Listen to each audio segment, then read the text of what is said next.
Chapitre 18.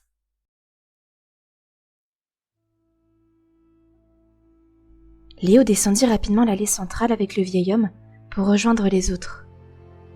Dans le couloir menant au wagon suivant, des passagers de la voiture C attendaient encore d'entrer dans la voiture D. Maman et Grace l'attendaient au fond de leur wagon, près de la porte. Elles l'agrippèrent et le serrèrent contre elles, comme si elles craignaient qu'il ne fasse demi-tour et ne reparte se mettre en danger. « Léo !» s'écria maman d'une voix qui oscillait entre la colère et le soulagement. « Je t'avais dit de venir avec nous !»« Tu n'as rien ?» demanda Grace. « Non, ça va. »« Votre fils n'a rien », confirma le vieil homme. « Mais il s'agit bien du virus dont on a entendu parler aux infos. J'en suis certain. Quelqu'un dans une des premières voitures a dû l'attraper. » Le barbu était encore essoufflé et transpirait des efforts qu'il avait dû fournir au cours des dernières minutes. « Ça agit très vite. C'est de la folie, » souffla-t-il avant de se tourner vers Léo. « Merci d'être venu m'aider. Comment tu t'appelles ?»« Léo. » Le barbu expira longuement. « Merci, moi c'est James. » Le vieil homme jeta un coup d'œil par-dessus son épaule en direction de la porte qu'il avait bloquée. « Et moi Ben. »« Dites, on ne peut pas descendre du train ?» proposa James. « On devrait peut-être sortir, non ?» Jennifer acquiesça et s'avança dans le couloir pour essayer d'ouvrir la porte d'accès au quai. Une lueur orange s'alluma sur le côté. Verrouillée. « Les portes sont toutes verrouillées !»« C'est obligatoire entre deux gares, » expliqua Ben. « Le conducteur est obligé d'actionner la manette d'urgence pour les ouvrir. Il faut que quelqu'un tire sur la poignée de secours. » « Oh, c'est pas vrai, » murmura James. « On n'a qu'à ouvrir une fenêtre et passer par... » « Non !» dit soudain Léo. « Quoi ? Pourquoi ?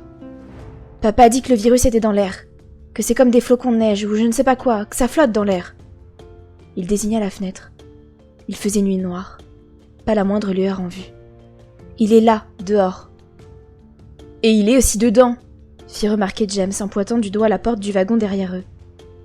Ils se retournèrent tous. Les pleurs, les gémissements et les coups avaient cessé. On ne distinguait plus le moindre mouvement à travers le plexiglas. « Mais il est confiné là-bas !» dit Ben. « En tout cas, pour le moment. »« Le virus, il est dans l'air !» insista James. « Moi aussi, j'ai entendu son père tout à l'heure. Et si c'est vrai, on est peut-être en train de le respirer en ce moment même. »« Il a parlé de flocons !» rappela Léo. « Tout à fait, je m'en souviens !» confirmait Ben. « Ce qui signifie qu'on peut le voir. Et si on peut le voir, alors on peut l'éviter. » Ils regardèrent tous à nouveau en direction de la campagne plongée dans les ténèbres, et tous arrivèrent à la même conclusion au même moment. « Aux premières lueurs de l'aube, » conclut Ben, « si personne ne vient nous secourir pendant la nuit, alors demain matin, nous partirons à pied.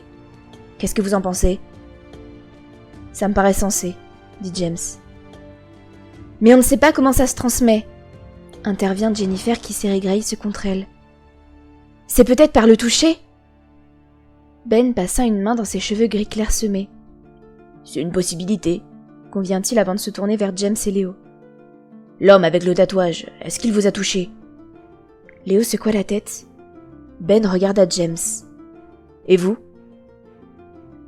Non, je ne crois pas. » « Vous ne croyez pas ou vous en êtes sûr ?» James se gratta la barbe et réajusta ses lunettes, pourtant déjà bien en place. Ses yeux glissèrent de Ben à Léo. « il a essayé de me mettre un coup de poing. Il m'a simplement effleuré. D'ailleurs, il n'a touché que ma barbe et mes lunettes. Il ne m'a pas touché moi. » Léo sentit qu'on lui attrapait le bras. C'était sa mère qui le tirait en arrière. « Il faut que vous reculiez !» dit-elle vivement. « Tout de suite !» James la dévisagea incrédule. « Quoi, mais... »« Vous ne pouvez pas venir avec nous dans le wagon !» insista-t-elle avant de se radoucir. « Je suis désolée. » Il eut un rire sans joie, puis se retourna vers la voiture vide derrière eux. « Mais je ne compte pas rester ici !»« Pourtant, elle a raison, » intervient Ben. « C'est simplement histoire d'être sûr, James. » Il lui désigna ses lunettes. « Vous devriez peut-être les retirer. » Instinctivement, James voulut s'en saisir, mais Ben intercepta son bras. « Ne les touchez pas! Contentez-vous de les faire tomber. » James recula dans le wagon et s'ébroua tel un labrador mouillé. Ses lunettes s'envolèrent et atterrirent sur un siège. Il se tourna vers eux en clignant des yeux. « Ça va mieux comme ça ?» Personne ne répondit. « Et maintenant ?»« Vous allez rester là, » répondit Ben. « Mais hors de question !» protesta James, qui se tourna vers Léo. « Un gamin !» Il s'avança, la main tendue. Mais Léo fit un bond en arrière. James les regarda les uns après les autres. « Alors quoi? Vous me mettez en quarantaine, c'est ça ?»« Nous allons passer dans le wagon suivant, » dit Jennifer. « Vous restez là, juste un petit moment. Et après on verra. »« On verra? Mais qu'est-ce que ça veut dire ?»« Elle a raison, » insista Ben. « Je ne sais pas ce qui s'est passé dans l'autre voiture, mais c'est allé très vite. Alors on va attendre, juste un petit moment. » Une goutte de transpiration roula le long du visage de James, jusqu'au poil de sa barbe. « Et combien de temps? 5 minutes? 10 ?»« Un petit moment, » répéta Ben en lui faisant signe de reculer. « Allez vous asseoir, reprenez votre souffle.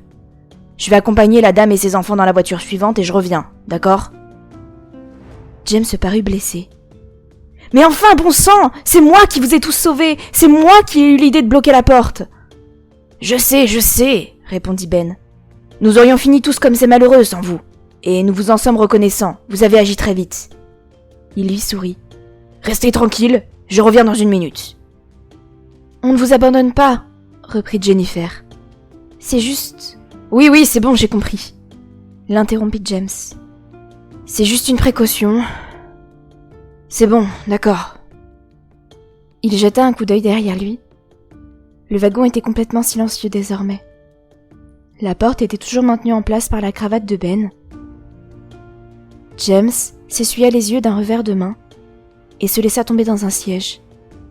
La tête en arrière, il ferma les yeux et étendit ses longues jambes dans l'allée centrale. On aurait dit une pub pour un voyage en première classe.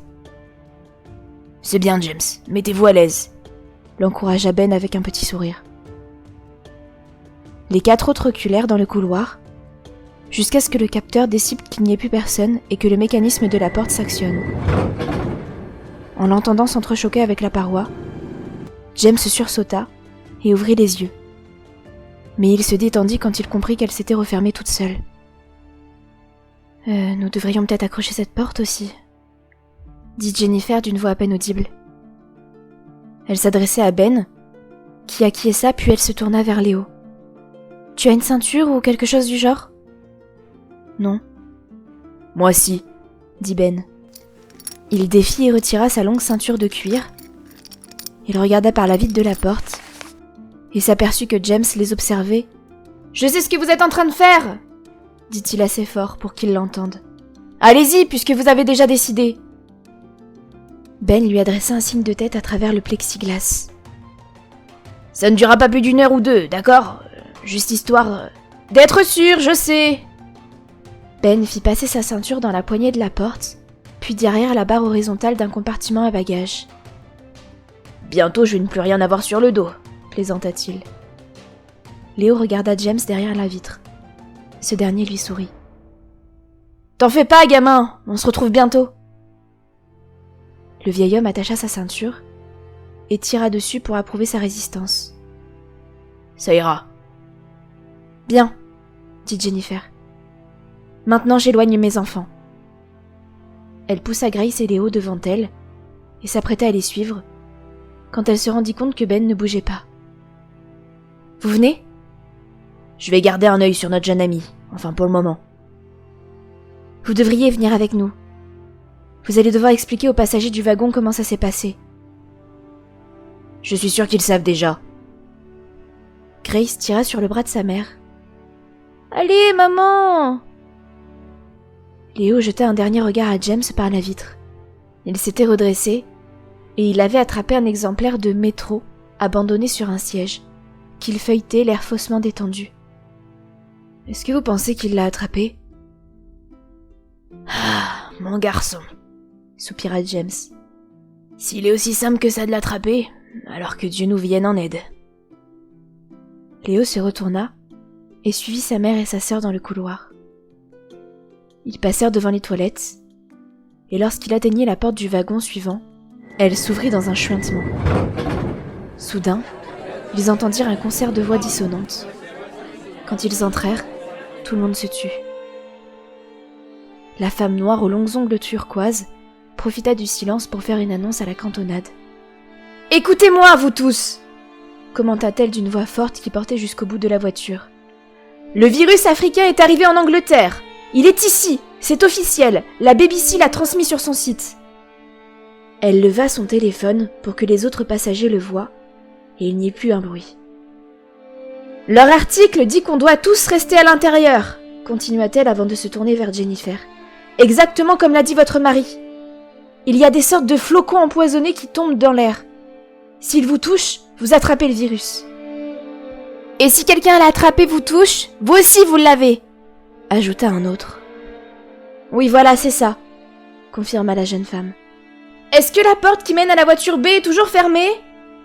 cria quelqu'un. Léo vit qu'il s'agissait d'une des 3 personnes ivres qui semblaient parfaitement sobres à présent. Jennifer hocha la tête. « Elle tient. Mais de toute façon, je crois qu'ils sont tous morts maintenant. » Les passagers étouffèrent un cri. « Mon Dieu! Mort! Déjà !» s'exclama quelqu'un. « Où est passé le vieil homme qui était derrière vous ?» demanda la femme aux ongles turquoises.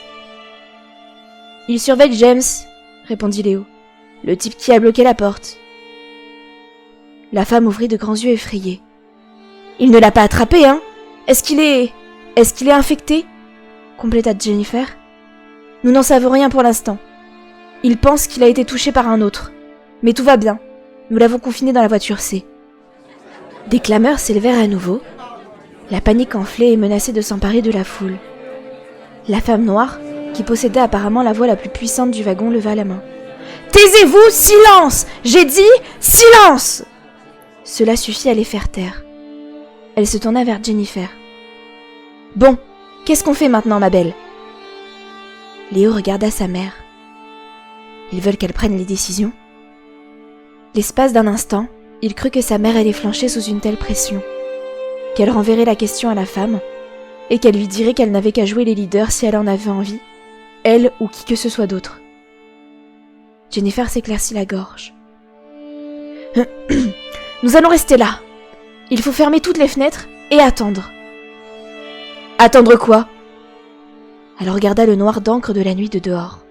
« Attendre que le jour se lève, pour pouvoir voir où nous allons. Au moins nous pourrons repérer ces fameux flocons. » Elle fit un signe de tête en direction de la queue du train. Derrière la porte du fond, des personnes remuées tendaient le cou et tentaient de voir ce qui se passait. En attendant, certains d'entre vous devraient se rendre dans les autres wagons pour expliquer aux passagers ce qui se passe,